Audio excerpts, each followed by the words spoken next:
The police department wants to drive home the point that anybody can be a police officer, and they think the best way to say it is to show it. Thanks, Chris. You may have noticed them. Ladybugs are usually summer insects, but this time in the fall they come out in swarms like they have here on South Campus at SU.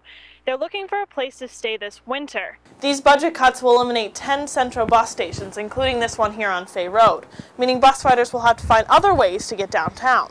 For Casa Larga wineries here in upstate New York, the most bitterly cold night of winter turns out to be the sweetest harvest, where their ice wine is the best in the world. Those who can't rely on food giveaway programs, there are ways that you can shop smart to make sure you're getting the most nutrition for your dollar. For example, you can cut back on the amount of meat you buy and instead combine beans and rice. Together, they make a complete protein.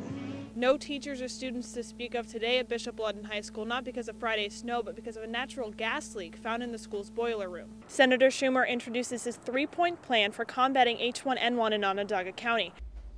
I'm Stacy Lange, and you're watching Citrus TV News live at 6 on the Orange Television Network. The Syracuse Police Department is trying to make their recruitment efforts more multimedia. They're trying to reach a new audience that may have never considered police work as a career.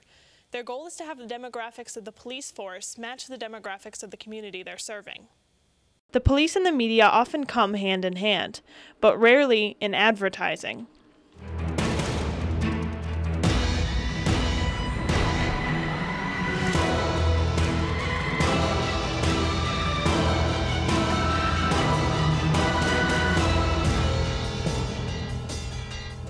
The Syracuse Police Department has tapped into all forms of media, commercials, billboards, and radio spots. Their goal is not to increase numbers, but to close a gap. We serve a very large percentage of minorities, but we have a very small percentage of minority officers. The predominantly white police force has been a concern for years. Our numbers are embarrassing in regards to the minorities that are employed with our agency now. Let's take a look at the numbers. Out of 505 officers, 38 are minorities. They make up only 7.5% of the total police force. Sergeant Flannery has been one of the few African-American officers for over 20 years. He now works in recruitment. A lot of questions they always ask me is, how do they treat you down there? They want to know how I'm treated down here, if they think I'm treated differently than everybody else. The police department wants to drive home the point that anybody can be a police officer, and they think the best way to say it is to show it. SPD began running these ads 2 years ago. They focused their advertising 2 months before each civil service exam, and it's clear these spots have worked. Recruitment numbers have increased 20-fold, but the racial gap still exists. But we're fighting, and we're working hard and our hope is that our efforts will be rewarded.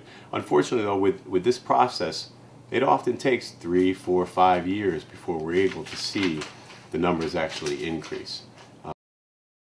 The recent influx of advertising comes just in time for the next civil service exam this Saturday. The exam is the first step in becoming a police officer. CC News reporter Stacy Lange has been hanging out all day with ladybugs and joins us live from Syracuse University's South Campus with more. Stacy? Thanks, Chris. You may have noticed them. Ladybugs are usually summer insects, but this time in the fall they come out in swarms like they have here on South Campus at SU. They're looking for a place to stay this winter. Scientists say they had a very productive mating season this summer, so you can expect to see more than usual. Nadia Sharon has been living in her home in Syracuse for 60 years, and every October, without fail, this happens. I've been coming in and visiting every single year this time of the year. Ladybugs are one of the only insects that can survive the winter, and this time of year they're looking for a warm place to stay. That's when you're going to see them, when it's those last warm, sunny days of the fall. Windows in older homes like this one are the best pathway for ladybugs to get into your home. The best defense is filling in all the little nooks and crannies. Adams warns against using pesticide. Ladybugs are beneficial insects, and typical pesticides are not marketed to affect them. The best way to get rid of them? No. It's easy to get rid of them by using vacuum cleaner. Ladybugs don't pose any threat. They're only just a nuisance, but Adams says not to get too comfortable with them in your homes. They can nip you. I didn't know that. The The entomologist I talked to said that the ladybugs won't be bugging us for very much longer. They'll only be around for another week or so. But an interesting fact for you, Chris, the ladybug is actually the state bug of New York.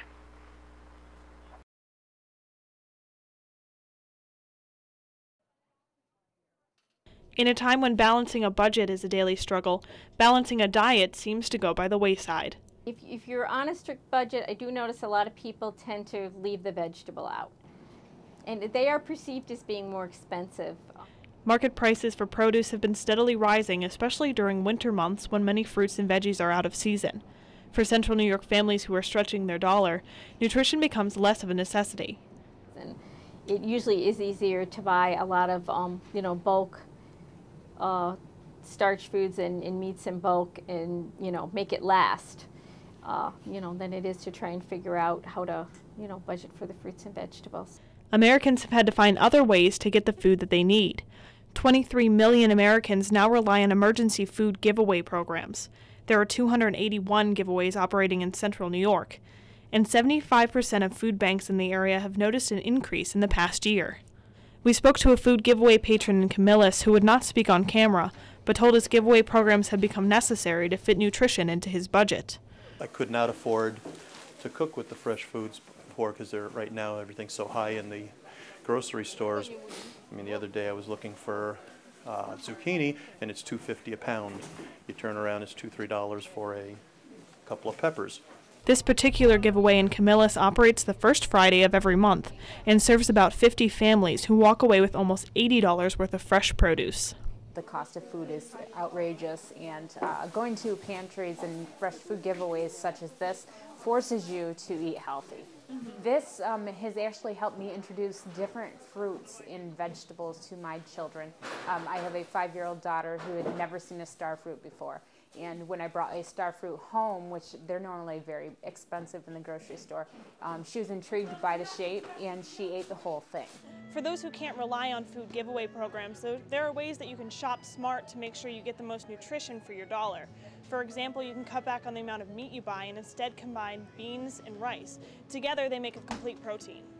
Karen Ertel, a nutritionist at the Syracuse Community Health Center, gave us some tips so food choice doesn't have to be a tough financial one.